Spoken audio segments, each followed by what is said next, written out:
పరమేశ్వరుడిచ్చినటువంటి గొప్ప ఉపకరణం వాక్కు. అది ఒక్క మనుష్యునకు మాత్రమే ఇచ్చాడు. మిగిలినటువంటి ఏ ప్రాణికి కూడా మాట్లాడగలిగినటువంటి శక్తి లేదు. ఆ మాటని అగ్నిహోత్రంతో పోలుస్తుంది శాస్త్రం. అగ్నిహోత్రం దాహక శక్తిని కలిగి ఉండి తనతో కలిసినటువంటి వస్తువుని ఎలా కాల్చేస్తుందో వాక్కు అజ్ఞానాన్ని అలా దహించేస్తుంది. అందుకే కేవలం పెద్దలైనటువంటి వారి యొక్క మాటలు వినడమే చాలు. అనేకమైనటువంటి గ్రంథాలను పరిశీలనం చేస్తే ఎంత జ్ఞానం కలుగుతుందో, పెద్దలైనటువంటి వారి మాట వినడం వల్ల కూడా అంతే విజ్ఞానం కలుగుతుంది. కానీ మాట వినడానికి వినయం ఉండాలి. వినయం అన్నది లేకపోతే ఎప్పుడు ఇతరుల మాట నేను ఎందుకు వినాలి? అసలు వినవలసిన అవసరం ఏముంది? నాకు తెలియనిదే ఉంది. నేను ఏదైనా అనుకుంటే అది చేస్తాను తప్ప ఎవరు చెప్పినా సరే నేను మాత్రం ఆ పని చెయ్యను అనేటటువంటి మూఢత్వంతో కూడుకున్న సంస్కారం ఏర్పడిపోయింది అనుకోండి, వాడు ఎప్పటికీ కూడా అభ్యున్నతి పథంలో ప్రయాణం చెయ్యలేడు. అదే ఏమీ తెలియకపోనివ్వండి, పెద్దలు చెప్పినటువంటి మాట వినగలిగినటువంటి లక్షణం ఒక్కటి ఉంటే చాలు, వాడు తప్పకుండా జీవితంలోకి వృద్ధిలోకి వస్తాడు. విద్య అన్న మాటకి అర్థం కేవలం తెలుసుకొనుట కాదు.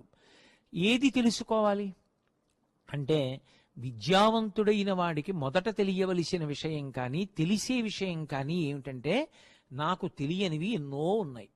వినయం ఎందుకు కలుగుతుంది? నాకు ఇది లేదు అంటే వినయం కలుగుతుంది. నాకేం తెలుసు అంటే వినయం కలుగుతుంది. నాకు తెలియనిదేది అంటే అహంకారం కలుగుతుంది. అందుకే విద్య చేత ఏది కలగాలి అంటే వినయం కలగాలి. ఎందుకని?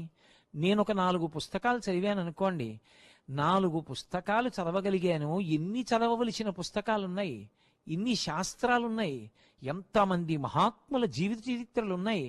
నేను ఎప్పటికీ ఇవన్నీ చదువుకోగలను, ఎప్పటికి తెలుసుకోగలను? నాకు తెలిసున్నది ఏ పాటి ప్రపంచంలో అన్న భావన కలిగిన నాడు ఒదిగి ఒదిగి ఉంటాడు. అలా కాకుండా తనకి తెలుసున్న ఏ కొద్దిపాటినో అడ్డు పెట్టుకుని నాకు తెలియనిదే ఉంది అనుకున్నాడు అనుకోండి, అటువంటి వాడు ఇతరుల యొక్క మాట వినడానికి సిద్ధపడడు. అసలు ఆ మాట ఎంత గొప్పది అంటే, ఎంత కష్టంలో ఉన్న వాళ్ళకి కూడా ఊరట కల్పించగలిగినది ఏది అంటే మాట ఒక్కటే. మాట కల్పించినంత ఊరట ఇక ఏదీ కల్పించదు. అసలు శ్రీరామాయణాన్ని పరిశీలిస్తే రామాయణం దేన్ని నిరూపణం చేస్తుంది అంటే, ఎంత శోకంలో ఉన్నవాణ్ణి, చచ్చిపోవాలనుకున్న వాణ్ణి కూడా బ్రతికించగలిగినది ఏది అంటే మాట ఒక్కటే. అందుకే శాస్త్రం మాట మీద అన్ని నియమాలు పెట్టింది. సత్యం బ్రూయాత్, ప్రియం బ్రూయాత్, న బ్రూయాత్ సత్యమప్రియం, ప్రియంచనానృతం బ్రూయాత్. సత్యమే మాట్లాడు.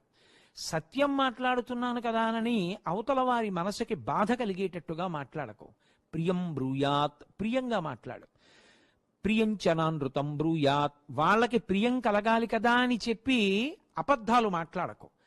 అవతల వాడికి మనసు కించిత్ కష్టం కలిగినా నువ్వు బెంగ పెట్టుకోకు, సత్యమే మాట్లాడు. ఆ సత్యము వాణ్ణి ఉద్ధరిస్తుంది కాబట్టి, ఆ సత్యము అవతల వాణ్ణి మంచి మార్గంలో నిలబెడుతుంది కాబట్టి, మొక్కవోని ధైర్యంతో సత్యమును మాట్లాడు తప్ప కేవలంగా అవతలవాడికి ప్రియంగా ఉండాలి అనేటటువంటి కోరికతో అసత్యాలు మాట్లాడడం జీవితంలో అలవాటు చేసుకోకు. మాట్లాడడం ఒకెత్తైతే ఆ మాట చేత ఎంత కష్టంలో ఉన్న వాళ్ళని ఉద్ధరించవచ్చు. సీతమ్మ తల్లి శ్రీరామాయణం సుందరకాండలో ఇక ఉరి పోసుకుని చనిపోవడానికి సిద్ధపడింది. ఎందుకని? వేరొకడు మాట్లాడుతున్నటువంటి మాటలు వినలేక. 10 తలలు కలిగినటువంటి రావణుడు అమ్మవారి దగ్గరికి వచ్చి ఏ మాటలు మాట్లాడకూడదో ఆ మాటలు మాట్లాడుతున్నాడు. ఆ మాటలు విన్న తల్లి, ఇక నేను బ్రతకలేను, నేను ఎలా బ్రతకాలనుకుంటున్నానో అలా బ్రతకనివ్వడు. పోనీ చనిపోదామంటే చనిపోనివ్వడు. కాబట్టి లంకాపట్టణంలో నేను ఉండలేనని శరీర పరిత్యాగం చేయడానికి సిద్ధపడిపోయింది. చనిపోదాం అనుకుంటే అక్కడ చనిపోవడానికి కావలసిన ఉపకరణాన్ని ఇచ్చేవాడు కూడా లేడు. ఆత్మహత్య మహాపాతకం అని ఆవిడికి తెలీదా? తెలుసు. తెలిసి కూడా ఆత్మహత్య చేసుకోకుండా ఉండలేక చనిపోవడానికి సిద్ధపడిపోయిందంటే, మాట్లాడకూడని మాటలు ఎంత దుష్ప్రభావం చూపిస్తాయో రావణుడి యొక్క మాటల వలన మనకి తెలుస్తుంది. అటువంటి తల్లిని మళ్ళీ జీవితం మీద ఆశ పుట్టేటట్టుగా మాట్లాడి బ్రతికించిన వాడెవరు? స్వామి హనుమ. శిశుపావృక్షం మీద కూర్చొని రామకథ చెప్పి ఆ తల్లికి జీవితమునందు అనురక్తి కల్పించి ఆ తల్లితో మాట్లాడి మనశ్శాంతి కల్పించి 10 నెలల నుండి ఆగకుండా ఏడుస్తూనే కూర్చున్నటువంటి సీతమ్మని ముట్టుకోకుండా, ఆవిడ కళ్ళు తన వేలుతో తుడవకుండా, మళ్ళీ సుందరకాండలో సీతమ్మ పరమ సంతోషంగా తన భర్తే తిరిగి వచ్చినప్పుడు ఎంత ఆనందాన్ని పొందుతుందో అంత ఆనందాన్ని పొంది బొగ్గలు ఇరుపెక్కినటువంటి స్థితిలో ఉండగా చూసి సంతోషించిన వ్యక్తి స్వామి హనుమ ఒక్కరే. దేని చేత సాధించారు? గృహీత్వా ప్రేక్షమాణా సా భర్తుక్కర విభూషణం భర్తాన వివసంప్రాప్త జానకీ ముదితాభవత్ అంటారు మహర్షి. అకస్మాత్తుగా భర్త తిరిగొస్తే సీతమ్మ ముఖం ఎంత రాగరంజితమవుతుందో అంత సంతోషంతో సిగ్గుతో ఆ ఉంగరాన్ని చూసుకుని ఆవిడ మురిసిపోతే అటువంటి ముఖం కలిగిన తల్లిని హనుమ ఒక్కరే చూశారు. దేని చేత? కేవలము తన వాక్కుల చేత. అందుకే సుందరకాండ చివరలో చెప్తారు, తతోమయా వగ్భిదధీన భాషిత శివాభిరిష్టాభిరభిప్రసాదిత జగామ శాంతిం మమ మైథిలాత్మజ తవాపి శోకేన తథాభిపీడిత అంటారు. సీతమ్మ తల్లికి శాంతి కల్పించాను. ఇప్పటికీ ఆవిడ కొద్దిగా దుఃఖంతో ఉంది. ఎందుకు దుఃఖం ఉంది? తన కొరకు నువ్వు దుఃఖపడుతున్నావని దుఃఖిస్తోంది తప్ప నువ్వు రావేమోనన్న దుఃఖం మాత్రం ఇప్పుడు ఆవిడికి లేదు. ఆవిడికి స్వాంతనం కల్పించాను. దేని చేత? నా వాక్కుల చేత అంటారు. అటువంటి వాక్కు బ్రహ్మాస్త్రం. ఆ వాక్కు చేత చచ్చిపోయేవాణ్ణి కూడా బతికించచ్చు. అవతలవాడి అజ్ఞానాన్ని పోగొట్టడానికి సమున్నతమైనటువంటి సాధనం వాక్కు. ఆ వాక్కు అవసరమైతే శిష్యుణ్ణి మంచి మార్గంలో నడిపించడానికి గురువు కఠినంగా మాట్లాడడానికి కూడా అధికారాన్ని పొంది ఉంటాడు. ఇప్పుడు మీరు ఒకటి ఆలోచించండి. ఒక వ్యక్తి అగ్నిహోత్రంలో అంటుకుపోతున్నాడు, చాలా ఐశ్వర్యవంతుడు. ఇప్పుడు ఆయనకి మీరు పరమ గౌరవంతో, అయ్యో అంతటి ఐశ్వర్యవంతుడు, ఆయన కాలిపోతున్నాడు కాబట్టి మనం మామూలుగా తీసుకురాకూడదు, పల్లకీ పట్టుకెళ్ళాలి, పల్లకీలో కూర్చోబెట్టాలి, తీసుకురావాలని ఆలోచిస్తారా? ముందు ఆ వ్యక్తిని ఎలాగో అలా బయటికి తీసుకొచ్చేయాలి. కాబట్టి అంటుకున్న పైన బట్టలు కూడా లాగి అవతల పారేసి ఆ వ్యక్తిని ముందు అగ్నిహోత్రం నుంచి ఈడ్చి బయటికి తీసుకొచ్చేస్తారా? ఈడ్చి పైకి తీసుకొచ్చేయాలి. అన్ని వేళలా గౌరవంగా మాట్లాడ్డాలు ఉండవు. ఒక్కొక్కసారి అవతల వారిలో అజ్ఞానాన్ని పోగొట్టడానికి గురువు సందర్భాన్ని అనుసరించి వాక్కు యందు కించిత్ పారుష్యాన్ని ప్రదర్శిస్తాడు. భజ గోవిందం భజ గోవిందం గోవిందం భజ మూఢమతే సంప్రాప్తే సన్నిహితే కాలే నహి నహి రక్షతి డుక్రుంకరణే అన్నారు శంకర భగవత్పాదులు. అంత మాత్రం చేత శ్లోకం దోషభూయిష్టమైందా? అవదు. అది శిష్యులని ఉద్ధరించడానికి కాలం దుర్వినియోగం అయిపోతోందిరా, సద్వినియోగం చేసుకోరా, ఈ డుక్రుంకరణి వ్యాకరణ సూత్రాలు నిన్ను రక్షించవు. శంకర భగవత్పాదులు అలా మాట్లాడారు. పెద్దలు మాట్లాడినటువంటి మాటని వింటాను అంటే చాలు, దాని చేత అభ్యున్నతిని పొందుతాడు. అదే ఎవరు చెప్పినా నేను వినను, వాణ్ణి ఉద్ధరించగలిగిన వాడు ఈ లోకంలో ఉండడు. అందుకే శ్రీరామాయణంలో అరణ్యకాండలో మారీచుడు రావణాసురుడితో మాట్లాడుతూ ఒక మాట అంటాడు, సులభాః పురుషారాజన్ సతతం ప్రియవాదినః అప్రియస్యతు పథ్యస్య వక్తా శ్రోతా చ దుర్లభః అంటాడు. ఈ లోకంలో అవతలవాడు ఎలా పోతే మనకి ఏదో 4 మాటలు పొగిడేస్తే గొడవ వదిలిపోతుంది. మన్నేమండవు, మనతో స్నేహంగా ఉంటాడు, మనం చెప్తే మాత్రం వాడు వింటాడా? ఎందుకు వచ్చిందండి? కాబట్టి చెప్పకండి. వాడు ఏ మార్గంలో పోయి ఎలా పాడైపోతే మనకెందుకు? కాబట్టి పొగిడేస్తే 4 మాటలు గొడవ వదిలిపోతుంది అని మాట్లాడేవాళ్ళు రావణ కోటాను కోట్ల మంది దొరుకుతారు.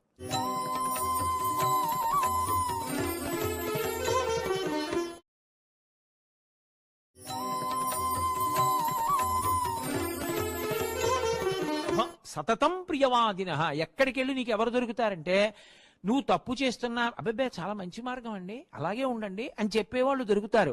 అప్రియస్యతు పథ్యస్య వక్తా శ్రోతా చ దుర్లభః.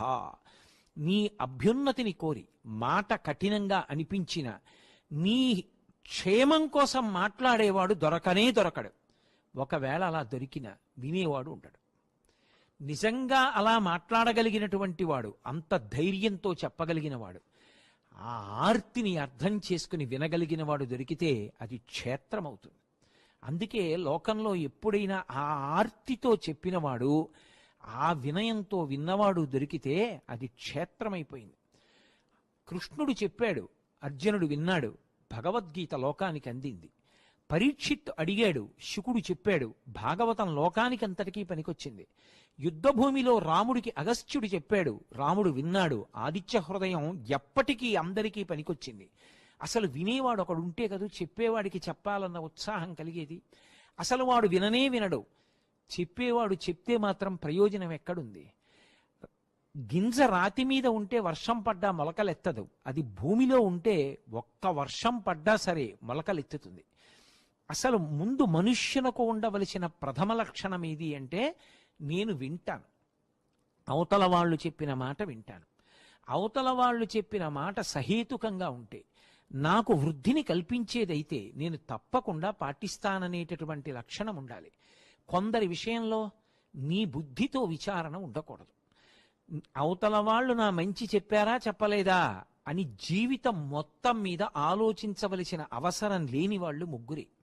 ఆ ముగ్గురు ఎప్పుడు ఏం చెప్పినా నీ అభ్యున్నతి కొరకు చెప్తారు తప్ప నిన్ను పాడు చేయడానికి ప్రాణం పోయినా వాళ్ళు చెప్పరు. ఎవరా ముగ్గురు అంటే తల్లి, తండ్రి, గురువు. అందుకే వాళ్ళ మాట శాసనమే తప్ప వాళ్ళ మాటలు సలహాలు కావు. వాళ్ళు ఏదైనా చెప్పినప్పుడు చెవి ఒగ్గి వినగలగాలి. అలా వినలేకపోతే, అలా చెప్పిన మాట నేను వినను అని భీష్మించుకు కూర్చుంటే వాణ్ణి ఉద్ధరించడం ఎవరికీ సాధ్యం కాదు. శ్రీరామాయణంలో రావణాసురుడు పాడైపోవడానికి కారణం ఒక్కటే. మొట్టమొదట మారీచుడు చెప్పాడు, వినలేదు. తోడపుట్టినవాడు కుంభకర్ణుడు చెప్పాడు, వినలేదు. విభీషణుడు చెప్పాడు, వినలేదు. అంగదుడు చెప్పాడు, వినలేదు. సుగ్రీవుడు చెప్పాడు, వినలేదు. తల్లి కైకసి చెప్పింది, వినలేదు. మంత్రులు చెప్పారు, వినలేదు. చిట్ట చివరికి యుద్ధభూమిలో రామచంద్రమూర్తి నిట్ట నిలువున ఏ రథం కూడా లేకుండా నిలబడిపోయిన రావణుణ్ణి చూసి, ఈ ఒక్కసారి మాట విని ఏమైనా మార్చుకుంటాడేమో చూద్దామని పో అంతఃపురానికి రేపు రా అన్నాడు. ఆ ఒక్కసారైనా మనసు మార్చుకుని మళ్ళీ తన తప్పు తాను తెలుసుకుని మంచి మాటలు గుర్తు చేసుకుని ఉండి ఉంటే ఏమో రామాయణం ఏమయ్యేదో. ఎందుకంటే సకృదేవ ప్రపన్నాయ తమాస్మీత చయాచతే అభయం సర్వభూతేభ్యో దదామ్యే తద్వ్రతం మమ. నా దగ్గరికి వచ్చి రామా నేను నీవాడనని పడిపోతే రక్షిస్తానన్నాడు రాముడు. విభీషణుడు వస్తే రక్షించలా? రావణుడు వచ్చి పడిపోతే ఏమయ్యేదో. కానీ నేనాయి మాట విననన్నాడు. నేను మాట వినను అన్నందుకు పర్యవసానం ఏమైంది? 10 తలలు ఉన్నటువంటి రావణాసురుడికి 10 తలలు తెగిపోయి యుద్ధభూమిలో పడిపోయి, కట్టుకున్న భార్య మండోదరి కూడా యుద్ధభూమికి వచ్చి, హోరి పిచ్చివాడా, నిన్ను రామచంద్రమూర్తి సంహరించారని లోకం అనుకుంటోంది, కానీ నిన్ను సంహరించిన వాడు రామచంద్రమూర్తి కాదు, నీ ఇంద్రియ లౌల్యం, మాట విననితనం నిన్ను చంపేశాయింది. సీతమ్మ తల్లి చెప్పింది, నా మాట విను, నివర్తయ మనోమత్త స్వజనే క్రియతామ్మనః.